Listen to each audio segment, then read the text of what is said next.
నమస్తే, నేను మీ Soni. Welcome to i6 భక్తి ఛానల్. రాబోతున్న దేవి నవరాత్రుల సందర్భంగా అమ్మవారు ఒక్కో రోజు ఒక్కో అవతారంలో దర్శనమిస్తారు. దాని గురించి స్వామీజీని అడిగి తెలుసుకుందాం. నమస్తే అండి. నమస్కారం అండి. 5వ రోజు స్కందమాత ఎల్లో కలర్ చీర ధరించాలి. ఎల్లో కలర్ బనానా అమ్మవారికి నైవేద్యంగా పెట్టాలి. ఎల్లో రోజ్ తో పూజ చేయాలి. చామంతి పూలు, ఎల్లో రోజ్ ఎల్లో గులాబీ, పచ్చ గులాబీ, అర్థమైంది కదా. సో ఇక్కడ స్కందమాత అంటే ఎవరు? స్కందుడు అంటే ఎవరు చెప్పండి? స్కందుడు అంటే విఘ్నేశ్వరుడు వాళ్ళ అన్న సుబ్రహ్మణ్య స్వామి, కార్తికేయ అంటారు, స్కందుడు అంటారు. సో వాళ్ళ మమ్మీ ఎవరు?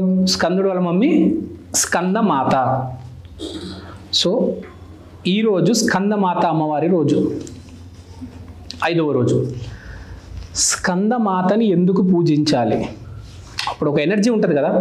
ఒక అమ్మవారి దగ్గర ఫైర్ ఉంటుంది, ఒక అమ్మవారి దగ్గర వాటర్ ఉంటుంది, ఒక అమ్మవారి దగ్గర ఎయిర్ ఉంటుంది, ఒక్కొక్క అమ్మవారి దగ్గర ఒక్కొక్క ఎనర్జీ ఉంటుంది కదా. ఇప్పుడు హెల్త్ కోసం మనం ఏం చెప్పాము? శైలపుత్రి అమ్మవారు అని చెప్పాము. స్కందమాత అమ్మవారు దేనికి అంటే ఊపు, ఒక ఊపు కోసం, ఒక ఎనర్జీ కోసం పనిచేస్తూ ఉంటాం. స్లోగా పనిచేసే వాళ్ళు చాలామంది ఉంటారు. ఒక ఊపుతో పనిచేస్తే ఎలా ఉంటుంది? ఇప్పుడు పవన్ కళ్యాణ్ స్పీచ్ ఇస్తే ఎంత ఊపు ఉంటుంది. అదే వేరే వాళ్ళు స్పీచ్ ఇస్తూ ఉంటారు, బోర్ కొట్టి నిద్ర వచ్చేస్తుంది కదా. అదే పవన్ కళ్యాణ్ స్పీచ్ వింటే అసలు ఎంత ఊపు, అసలు ఉద్వేగం, అసలు ఇట్లా రోమాలు నిక్కపొడిస్తే కదా. మాటలు వింటే ఇంకా వినాలనిపిస్తుంది. ఊపు ఉంది కదా మనిషిలో, కొంతమందిలో ఊపు ఉంటుంది. ఇంకా అసలు ఆ ఊపు ఉంటుంది ఇట్లా కదా, వాయిస్లో కానీ ఒక ఊపు ఉంటుంది. మామూలుగా మాట్లాడచ్చు, నమస్కారం అండి బాగున్నారా, నమస్కారం అండి బాగున్నారా, ఒక ఊపు ఉంది కదా.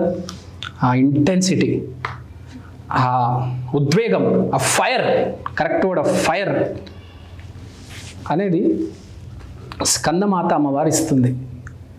స్పెషల్గా స్కందమాత అమ్మవారు ఈ మగవాళ్ళలో చాలామందికి ధైర్యం ఉండదు.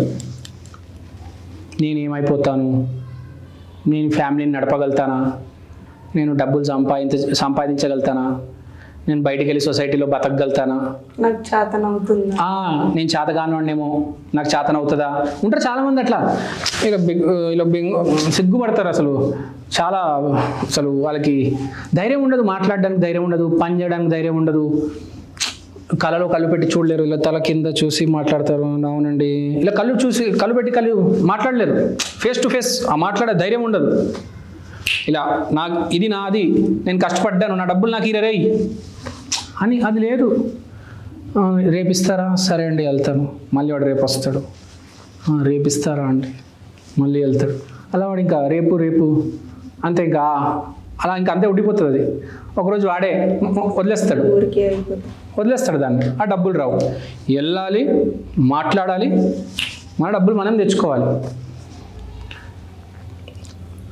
ఎక్కడైతే మనకు ఈ గొడవలు ఉంటాయి చూడండి, ఆ గొడవల్ని ఫేస్ టు ఫేస్ ఎదురు చేసి మన పని మనం అవగొట్టి బయటకు వచ్చేయాలి. ఆ డిలే చేయడము, ఆ ల్యాగ్ చేయడం అనేది ఉండదు.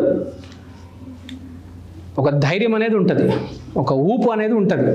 ఇంకా వీళ్ళు ఎలా ఉంటారంటే, స్కందమాత అమ్మవారి ఆశీర్వాదం వస్తే తాడో పేడో అని తేల్చేసుకుంటారనమాట.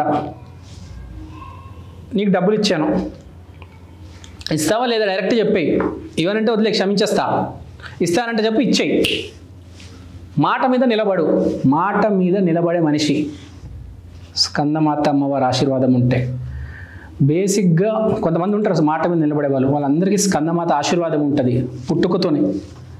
సో ఒక బిహేవియర్లో మార్పు రావాలి మనకు. క్లారిటీగా మాట్లాడలేదు చాలామంది. నేను ఒక అసిస్టెంట్ డైరెక్టర్ అండి, నాకు ఒక అవకాశం కావాలి, నేను ఒక జూనియర్ డాక్టర్ అండి సార్, మీరు నాకు నేర్పిస్తే నేను ఆపరేషన్ ఎలా చేయాలో అని నేర్చుకుంటాను, రేపు నేను కూడా ఆపరేషన్ చేయాలి కదా సార్ అంటే ముందుకెళ్ళి అడగాలి కదా. నువ్వు వెనకాల అలా నుంచొని అలా చూస్తుంటే ఏమొస్తుంది? ఆ డాక్టర్ పక్కన నుంచొని వాడు ఎలా ఆపరేషన్ చూస్తున్నాడో నేర్చుకుంటే అప్పుడు మనకు కూడా ఆపరేషన్ ఎలా చేయాలో తెలుస్తుంది. ఒక ఇంజనీర్ కూడా బ్రిడ్జ్ ఎలా కడుతున్నారు దూరం నుంచి చూస్తే వస్తుందా? దగ్గరికి వెళ్ళి ఆ బ్రిడ్జ్ ఎలా కడుతున్నారు అని చూడాలి. మన సీనియర్స్ బ్రిడ్జ్ ఎలా కడుతున్నారు, ఏ ఇసుక వేస్తున్నారు, ఏ సిమెంట్ వేస్తున్నారు, ఎంత సిమెంట్ వేయాలి, ఎంత ఇసుక వేయాలి. కొంచెం సిమెంట్ ఎక్కువ అయితే బ్రిడ్జ్ పడిపోతుంది, కొంచెం ఇసుక తక్కువ అయితే బ్రిడ్జ్ పడిపోతుంది. బ్రిడ్జ్ పడితే ఎంతమంది చనిపోతారు చెప్పండి, ఎంత రిస్క్. కాబట్టి దాని ఏమంటారు స్థితి, మన టైమింగ్ అంటారు చూడండి, ఆ టైంకి ఎలా మాట్లాడాలి, స్థిత ప్రజ్ఞత, ఆ టైంకి మనం ఎలా మాట్లాడాలి. ఆ సీనియర్ గారు వస్తారు, అరగంట 10 నిమిషాలు ఉంటారు, 5-10 నిమిషాలు మనం మాట్లాడాలి, పని నేర్చుకొని పక్కకు తప్పుకోవాలి. ఆ స్థిత ప్రజ్ఞత అనేది ఉండాలి. ఎవరితో ఎలా మాట్లాడాలి, ఏం మాట్లాడాలి, ఎంత ఫోర్స్లో మాట్లాడాలి, కొంచెం టోన్ ఎక్కువ చేయాలా, కొంచెం టోన్ తక్కువ చేయాలా, ఆ మీటర్ అనేది ఉంటుంది కదా.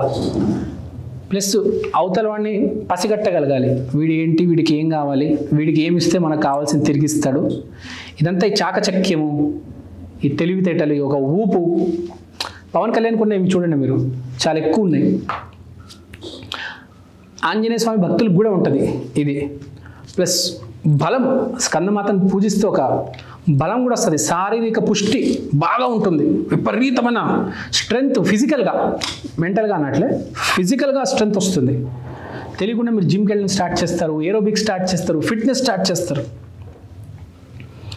ఆ స్కందమాత మీద నమ్మకం పెట్టుకొని ఈ 5వ రోజు పూజిస్తే ఇవన్నీ కలిసి వస్తాయి. లేడీస్ చేస్తే కూడా అసలు శివాంగిలాగా తయారవుతుంది, టైగర్ లాగా, ఒక లక్ష్మీ మంచులాగా, ఒక ఝాన్సీ లక్ష్మీబాయి లాగా, ఒక విజయశాంతిలాగా, రాములమ్మ అంటారు, ఇట్లా ఒక టైగర్ లాగా తయారవుతారు. చాలామంది ఆడవాళ్ళు కూడా ధైర్యం ఉండదు, సిగ్గుపడతారు, అత్తతో మాట్లాడలేరు, మావతో మాట్లాడలేరు. భర్త అంటే ఇంకా 4 గోడల మధ్యలో ఏదో మాట్లాడతారు, అత్తతో మాట్లాడాలి కదా, అందరితో మాట్లాడాలి కదా, మొత్తం డీల్ చేయాలి కదా. కూరగాయలు కొనడానికి వెళ్ళాలి, మీరు కూరగాయలు కొనేటప్పుడు సరిగ్గా మాట్లాడలేదు అనుకోండి, వాడు 10 రూపాయలు ఎక్కువ చెప్తాడు. మీరైతే సరిగ్గా మాట్లాడితే, గట్టిగా చెప్తే వాడే తగ్గిస్తాడు కదా. ఏది తగ్గించరా, నువ్వు ఎక్కువ చెప్తున్నావు అంటే ఒక కంట్రోల్, ఒక అవతల ఆడితో ముఖాముఖి రావాలన్నమాట, ఒక సమన్వయం వచ్చి మన పని మనం చేసుకోవాలి, ఆ ముందుకు వెళ్ళిపోవాలి. సో ఇది స్కందమాత పవర్. ఇది ఒకటే కాదు, ఇంకోటి స్కందమాత ఏంటంటే ఒక సడన్గా చేంజ్ తీసుకొస్తుంది. ఇప్పుడు చాలామందికి ఏం జరుగుతుంది అంటే, చేంజ్ అనేది మెల్లిమెల్లిగా వస్తుంది, సంవత్సరానికో 2 సంవత్సరానికో 3 సంవత్సరాలకో సడన్గా ఒక చేంజ్, సడన్గా ఒక మార్పు మన సొసైటీలో కానీ, ఒక మనిషిలో కానీ. పొద్దున్న వాడు రాత్రి నిద్రపోయాడు, పొద్దున్న వచ్చేసరికి ఆ మనిషి కాదు, మనిషి మారిపోయాడు పొద్దున్న కల్లా. స్కందమాత అమ్మవారి ఆశీర్వాదం. స్కందమాత అమ్మవారి 5వ రోజు, ఆ రోజు మొత్తం అమ్మవారి ఆరాధించు, అమ్మవారి పటం చూడు, ఫోటో చూడు, స్కందమాత నమో నమః అను, చాలు. పొద్దున్న లేచేసరికి మీరు మనిషి మారిపోతాడు, మీకు తెలియకుండానే. అందరు అంటారు నువ్వు మారిపోయావరా అంటారు. ఈ స్కందమాత అనేది ఒక మార్పు, సడన్ చేంజ్, మనిషి మారిపోతాడు. పనికి రాని వాడు కూడా ప్రయోజకుడు అవుతాడు. బేసిక్గా ఈ స్కందమాత అమ్మవారిని ధైర్యం కోసం పూజిస్తారు. మనం బయట కాళీమాతను పూజిస్తామా, ధైర్యం, దమ్ము, ధైర్యం కోసం. స్కందమాత కూడా దమ్ము, ధైర్యం, రౌద్రం కోసం మనం పూజించేది. సో మనం చెప్పినట్టు స్కందమాత ఆరాధించండి. చెప్పాను కదా మీకు, నైవేద్యం చెప్పాను, చీర కలర్ చెప్పాను, ఏ పువ్వుతో పూజించాలి, ఎల్లో కలర్ రోజుతో పూజించాలి అని చెప్పాను, ఆరాధించాలి చెప్పాను. సో చేసుకోండి, బాగుంటుంది. కుదిరితే మీరు కూడా ఎల్లో కలర్ వస్త్రం ధరించండి. అమ్మవారికి ఎల్లో కలర్ వేస్తున్నారు కదా వస్త్రం, మీరు కూడా ఎల్లో కలర్ వస్త్రం ధరించండి ఆ రోజు. ఇప్పుడు అమ్మవారికి ఏ వస్త్రం అయితే వేస్తున్నారో ఆ వస్త్రం మీరు కూడా ధరించండి, మీకు కూడా చాలా బాగుంటుంది. ఏదో ఒక రోజు కనీసం మీకు ఏది అవసరమో నాకు తెలీదు, నేను చెప్పిన దాన్ని బట్టి మీరు ఆ అమ్మవారితో రిలేట్ అయ్యి ఆ అమ్మవారిని సెలెక్ట్ చేసుకొని ఆ అమ్మవారికి ఏ వస్త్రం అయితే వేస్తున్నారో మీరు కూడా అదే వస్త్రం వేయండి. ఎనర్జీ అనేది ఇంకా ఫ్లో బాగుంటుంది. సో బేసిక్గా ఇది స్కందమాత అమ్మవారి గురించి. థ్యాంక్ యూ అండి, థ్యాంక్ యూ సో మచ్. శ్రీమాత్రే నమః.